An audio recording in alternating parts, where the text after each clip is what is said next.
сүүлд бас одоо бүгд найрамдагтад ард улсад Орос улбаны улсын ерөнхийлөгчийг айлчлал хийж авах үеэр бас хоёулаа ярилцж байсан. Ер нь Хятадын гадаад бодлого бол нэлээд юм чанга. За олон улсын зүгээс одоо олон улсад өгж байгаа тийм энэ мессеж ч гэсэн их тийм хатуу одоо байр суурьндаа зогсож байна гэдээ хоёулаа бас өмнөх ярилцлаган дээр нэлээд тодорхой ярьж байсан. За энэ удаагийн айлчлал дээрээс та ер нь яг юуг олж харав? Гадаад бодлогын хувьд бас одоо дахиад онцлохоор ямар одоо үйл явдлууд болов? За сүүлийн 6 сарын хугацаанд бүгд найрамд Хятад улсад 24 улсын 26 төр засгийн тэргүүн нарын айлчлал явагдлаа. Энэ бол нэлээд бас их өндөр тоо гэж үзэж байна. За тэр тусмаа энэ бүгд найрамд харсан Солонгос улсад хийж байгаа энэ айлчлал бол дэлхийн олон нийтийн анхаарлын төвд байна. Энэ хоёр өдөртөгч 7 жилийн хугацаанд одоо 7 дахь удаага уулзж байна. Тэр тусмаа 7 жилийн дараа 7 дахь удаага уулзж байна. За ер нь энэ хоёр улсын энэ удаагийн чухал энэ түүхэн айлчлалыг бол мэдээж албан ёсны энэ мэдээлэлдэр бол энэ 1961 оны 7 сарын 10-нд байгуулагдсан найрсаг харилцаа хамтын ажиллагаа харилцан тулцах гэрээний 65 жилийн зориулсан гэж томьёолж байгаа. Ерөнхий энэ айлчлалын өмнөх болон айлчлалын үеийн үйл явдалтай уялдуулаад үзэхэд ер нь бүгд найрамд харсан Солонгос улс дахь Умард Солонгос дахь одоо бүгд найрамд Хятад улсын нөлөөг хадгалах за ялангуяа энэ стратегийн чухал энэ түншлэлийн харилцаагаа улам бэхжүүлэх за зүүн хойд Аз дахь бүгд найрамд Хятад улсын энэ улс төрийн үйл явдал геополитикийн үйл явдал дахь оролцоогоо улам баталгаажуулах гэсэн энэ одоо мессежийг дэлхийн нийтэд өгөх ийм зорилго агуулсан айлчлал гэж үзэж болно. За мэдээж юу гэдгийг хоёр улсын найрамд харилцааг бэхжүүлэхээр дөрвөн чухал асуудлын хүрээнд хоёр талын төр засгийн тэргүүнээр өнгөрсөн одоо өчигдөр бол энэ угтах ёслол нэлээд өргөн дэлгэр боллоо. Үүний дараа хоёр талын төрийн тэргүүн нарын одоо уулзалт аль биесний уулзалт боллоо. За орой нь бол нэлээд том хэмжээний урлагийн тоглолт боллоо. За тэгээд орой хүндэтгэлийн төрийн хүлээн авалт боллоо. За энэ явцад бол нэг дөрвөн чухал асуудлуудыг хөндөн ярилцаж за энэ талаараа бол мэдээж энэ урдах айлчлалын өмнөх өдөр Умард Солонгосын төрийн том хэвлэл дээр Ши Жинпиний өөрийнх нь одоо бичсэн ийм нийтлэл бол нэлээд том тэргүүн нүүрэнд гарсан ийм онцлогуд харагдчихлаа. За энэ айлчлалын хүрээнд нэг дөрвөн чухал асуудлууд бол мэдээж энэ хоёр талын зүүн хойд Аз дахь энэ стратегийн түншлэлийн харилцаагаа улам бэхжүүлэх, өргөжүүлэх. За хоёрдугаарт олон талт хамтын ажиллагааны нэгдсэн үндэсний байгууллага тэргүүтээ олон талт хамтын ажиллагааны энэ механизмд хоёр талын харилцан бие биенээ дэмжих, хоёр талын хамтын ажиллагаа өргөжүүлэх гэсэн энэ чухал. За гуравдугаарт нийгмийн эдийн засгийн чухал асуудлуудыг хоёр талын харилцааг өргөжүүлэх. Тэр тусмаа одоо хөлийн бомбтууд одоо энэ хоёр улсын хооронд 7 хөлийн бомбт байгаа. Хөлийн бомбтуудыг нэг ажилуулах. За ялангуяа Бээжингээс эхлэлтэй байгаа хоёр чиглэлд байгаа. За өнгөрсөн оны 11 дугаар сараас эхэлсэн энэ төмөр замын харилцаа төмөр замын шууд галт тэрэгнүүд бол эхэлсэн байна. За одоо харин агаарын тээврийн нислэгүүдээ идэвхжүүлье гэсэн энэ чиглэлд бол эдийн засгийн чиглэлд ийм. За 3 дугаар 4-дүгээрт бол ялангуяа энэ хоёр талын уламжилт найрсаг харилцаа, найрамдлын залгамж чанарыг улам бэхжүүлэх Умард Солонгост байгаа Хятадын ардын сайн дурын армийнхны дурсгалын одоо хүрээлэнг улам засварлаж шинэ үед энийг таниулан мэдүүлэх гэх мэтийн ийм албан мэдээлэл бол ийм байна. Гэтэл гэхдээ энэ айлчлалын өмнөх үйл явдлуудтай бас нэг үеж ярмаар байгаа. За яг энэ айлчлал болохын өмнөх өдөр Солонгосын хөдөлмөрийн намын ерөнхий хэлтсийн ерөнхий газрын дарга Ким Яжа Ким Жон Уны эмэгтэй дүүн энэ өндөр албан тушаал таашж байгаа энэ оны 4-р сараас эхэлсэн энэ албан тушаал таашж байгаа. Тэр бол бас энэ бүгд найрамд харсан Солонгос бол цөмийн зэвсгийг үйл дэлгэрүүлэхгүй байх энэ хэлцээрийг хүлээн зөвшөөрөх бол тийм бол боломжгүй. Өөрөөр хэлбэл энэ цөмийн зэвсгийг цааш нь хөгжүүлэхийг зогсоох тухай ямар нэгэн хэлцээрт бол орохгүй гэдэг энэ хатуу байрсаар илэрхийлсэн. Энэ бол бас сонирхолтой өнцөг. За түүнээс гадна энэ 2 хоногийн өмнө бас Бүгд найрамд харсан Солонгос улсын цэргийн тагнуулын газрын дарга Оросын холбооны улсад айлчилж Оросын холбооны улсын үндэсний аюулгүй зүйлийн нарийн бичгийн дарга Сергей Шойгутай бас уулзалт хийж бас хамтын ажиллагааны санамж бичигт гэрээнд гарын үсэг зурсан үйл явдал болсон.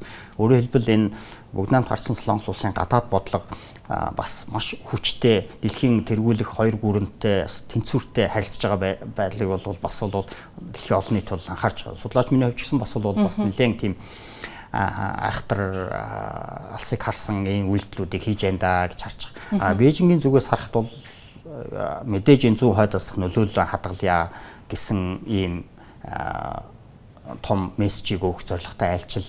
Яг уу хоёр улсын худалдааны эргэлт 2025 онд үндсэндээ нэг 272.7 тэрбум долларын хэмжээнд байлаа. 2019 оныхаа хэмжээнд хараахан хүрээгүй. Гэхдээ өнгөрсөн оныхоос нэг 24% нэмэгдсэн байгаа. Худалдааг бол нэмэгдүүлнэ гэсэн баг шүү гэсэн тийм. Цаашдаа худалдааг нэмэгдүүлэхээс гадна аялал жуулчлалыг нэлээд хөгжүүлье. Аялал жуулчлалыг дамжуулж худалдаанаас гадна үйлчлэгээ нэлээд хөгжүүлье. Ялангуяа хятадын жуулчдыг бүгд найрамд харсан Солонгос улсын далайн эргийн болон бусад нэлээд чухал зарим нэг бүр ингээд зарим нэг мэдээллүүдээр энэ цэргийн аялал жуулчлалыг хөгжүүлье гэсэн нэг ийм мэдээлүүд хүртэл гарч байгаа байхгүй. Өөрөлдвөл нөгөө цэргийн зарим нэг одоо энгийн байгууламжуудаар зочлуулдаг ч юм уу нэг ийм аялал жуулчлалыг татах ийм аттракшнуудыг хийя гэсэн ийм мэдээллүүд бол гарч байна. Одоо юу гэдгийг барууны за бусад Хонконгийн судлаачдын үзэж байгаагаар цаашдаа энэ хоёр орны худалдаа эдийн засгийн харилцаа үргэлжлүүлэхэд хятадын жуулчид аялал жуулчлал бол үйлчлэгээний том бизнес байж болох юм.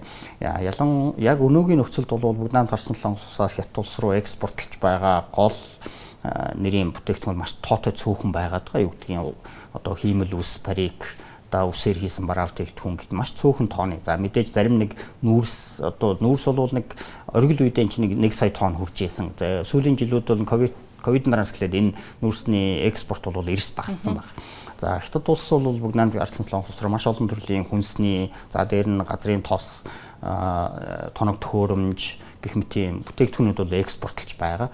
Тийм учраас энэ хоёр талын худалдааг бас өргөжүүлэхэд бол энэ аялал жуулчлал байж болох нэг салбар юм гэж бол хоёр талын засгийн газрын хоорондын комиссар өнгөрсөн жилийн шийдээд явсан юм бэл. Буюу Америкийн нэгдсэн улсын ерөнхийлөгч Хятад айлчилснаас хойш ингээд хоёр талын зүгээс бас одоо дэмжлэг болохоор хэмжээний юм гадаад улс орнуудын одоо айлчлалууд бол боллоо гэж. Тэгэхээр ер нь цаашдаа одоо энэ улс орнуудын томоохон ялангуяа энэ цөмийн зэвсэгтэй улс орнуудын удирдагчид ингээд уулзалт хийж байгаа нь бас одоо Америкийн нэгдсэн улс Ирантай холбоотой байна уу? Эсвэл зүгээр олон улсад өгөх гээд байгаа мессеж нь яг юу байна? За энэ 5 дугаар сарын ихээр Вьетнамын гадаад иргэн сайд 5 дугаар сарын сүүлчээр Сингапурын гадаад яамны сайд Солонгост айлчлалаас үзэхэд ер нь бол энэ оны 2 дугаар хагасад Дональд Трамп ерөнхийлөгч Ким Жон Унтай уулзах тийм чин хүсэл бол байгаа. Тэгэхээр тийм учраас энэнд бол бүгд найрамд Хятад улсыг нэлээд чухал зуучлагчийн үүрэг гүйцэтгэж энэ уулзалтыг зохион байгуулахад одоо нэлээд чухал ролтой оролцох тийм хүсэлт бол Америкийн нэгдсэн улсын талаас бол байх магадaltaй. Тийм учраас энэ 2018 онд Вьетнам бол 18-19 онд Вьетнам болон Сингапурт улсын уулзалт болсон учраас дахиад энэ хоёр улсын уулзалтыг зохион байгуулахын тулд бас тодорхой хэмжээний далд өрсөлдөөн бол явагдаж байна гэж харж байна. Тэгэхээр энэ оны 10 дугаар сард болсон АПЕК уулзалтын өмнө хойно магадгүй Дональд Трамп ерөнхийлөгч Ким Жон нарын уулзалт бол зохион байгуулагдах магадлал байгаа. Зүүн хойд Азийн аюулгүй байдлыг бэхжүүлэх, ялангуяа цөмийн зэвсгийн хөтөлбөрийг бол зогсоох талаар Америкийн нэгдсэн улсын талаас бас олон жилийн турш бол энэ асуудлыг тавьдаг. Гэхдээ энэ бол тийм нэг уулзалтаар шийдэгдэх бол боломжгүй. Тийм ч утгаараа энэ Ким Жон-ын саяын одоо энэ Ким Жон-ын саяын мэдээлэл бол нэлээд эрс хатуу мэдээлэл бол тавьсан байна. Тэгэхээр энэ нь бол ерөнхийдөө зүүн хойд Азийн аюулгүй байдал, зүүн хойд Азийн нийгмийн эдийн засагт нэлээд чухал нөлөөтэй эхний энэ айлчлал боллоо. Тэгээд магадгүй энэ оны 2 дугаар хагасад энэ дэлхийн одоо хоёр том цөмийн зэвсгийн талаарх энэ ер нь зүүн хойд Азийн аюулгүй байдал чухал нөлөөтэй Ким Жон Ун болон Дональд Трамп ерөнхийлөгч айлчил болох магадлал улам ойртсоор байна. Яг нь сүүлийн одоо мэдээллийн агентлагуудын мэдээлэлээс харахад бол за Орос улбаны улсын одоо Украинтай хийж байгаа одоо энэ дайны одоо хүрээнд бол одоо Мөр Солонгосын 2300 орчим цэрэг одоо оролцсон байж магадгүй гэсэн юм тооцоол бол гарсан байна л да. Тэгэхээр ер нь бүс нутгийн хувьд за Орос Украины дайн, за дээрэс нь Америкийн нэгдсэн улс Ираны дайн ингээд талд ийм одоо зөрчилдөөнтэй тийм одоо тодорхойгүй нөхцөл байдлууд бол хിവэр үргэлжилж байна. Тэгэхээр энэ томоохон улс орнуудын удирдагчид ер нь одоо эдгээр асуудлыг шийдэх тал дээр ер нь одоо ямар ахиц гарна гэсэн хүлээлт байна энэ оны эцсээр. Энэ оны эцсээр гэхэд за өчигдөр гэхэд Франц, Герман за тэгээд Украиний удирдагч нар бас уулзаж энэ талаар бол хамтарсан мэдээлэл гарлаа. Тэр мэдээлэлээр Орос улбаны улсаас бол ямар нэгэн байдлаар хариу илэрхийлсэнгүй. За тэгээ Зеленский бол Дональд Трамп ерөнхийлөгчтэй одоо шууд уулзалтыг зохион байгуулах боломжтой талаар энэ 6 дугаар сарын 5-нд хэлсэн. Гэхдээ мэдээж энэ уулзалтыг урилгыг хүлээн авах боломжгүйгээ хэлсэн. Тэгэхээр энэ оны сүүлч гэхэд юу гэдэг Европын бүсдэр бол тийм акс дэвшил гарах найдлага бол харьцангуй бага байгаа. Харин ялангуяа энэ юуны ойрхон орнын бүс нутагтаар байгаа өнөөгийн энэ нөхцөл байдал оны сүүлчгээд бас ямар нэгэн байдлаар шийдэл авах болов гэсэн тийм итгэл найдвар бол төрж байгаа шүү. Ер нь бол харин Аз намхан талын бүс нутагтаар аваад үзэхэд бусад бүстэй харьцангуй тийм хүн юуны нэлээд бэрхшээл бол одоогоор бол харагдахгүй. Гэхдээ энэ том хэмжээний уулзалт бол болох нь мэдээж зүүн хойд Азийн аюулгүй байдлын их таймд бол чухал нөлөөтэй. Ялангуяа нийгмийн эдийн засгийн салбарт бол нөлөөтэй л уулзалтууд энэ оны АПЕК за тэгээд түүний өмнө хойно болох Дональд Трамп, Ким Жон нарын уулзалт ч гэсэн бас чухал үүрэг уралтай байх хаа гэж бодож байна. Төгсөлтний үзүүлэг маш товчхон асууя. За нүүбч гэдэг юм олон улсын одоо тийм энэ одоо сайн дурааны нэгдмэл одоо энэ байгууллагууд бол эдгээр одоо дайнуудад за ялангуяа зөрчилдөөнд бол тодорхой үүрэг оролцоо байхгүй байна гэж шүүмжлүүлж байна. За ер нь цаашдаа энэ үүрэг оролцоо нь яг ямар байх вэ? Энэ дээр та маш товчхон хариулт. Ер нь нэгдсэн үндэсний байгууллагын аюулгүйн зөвлөл за тэгээ байнгын гишүүдийн уулзалт ерөнхий ассамблей зөвхөн одоо нэг тийм зөвлөмжийн л одоо юутай эргэцэн хувьд баримтчиг зөвлөмжийн үүрэгтэй. Харин аюулгүйн зөвлөл бол тодорхой хэмжээний шийдвэр гаргадаг, гүйцэтгэх үүдэн шийдвэр гаргадаг. Тэгэхээр аюулгүйн зөвлөл дээр нөгөө Оросын холбооны улс Буданы дотор Оросын холбооны улс тэргүүц зарим улсууд нэлээд чухал актууд дээр ингээд вето тавьдаг учраас ингээд энэ хүчингүйл сайн их тайван тогтоох гол шийдлүүдээр ингээд зогсонгүй байдлууд бол үүсээд хэн хэнээс Америк нэгдсэн улс зарим нэг шийдвэрүүдээр мөн вето тавьдаг, ийм хориг тавьдаг тийм үзэгдлүүд байгаа.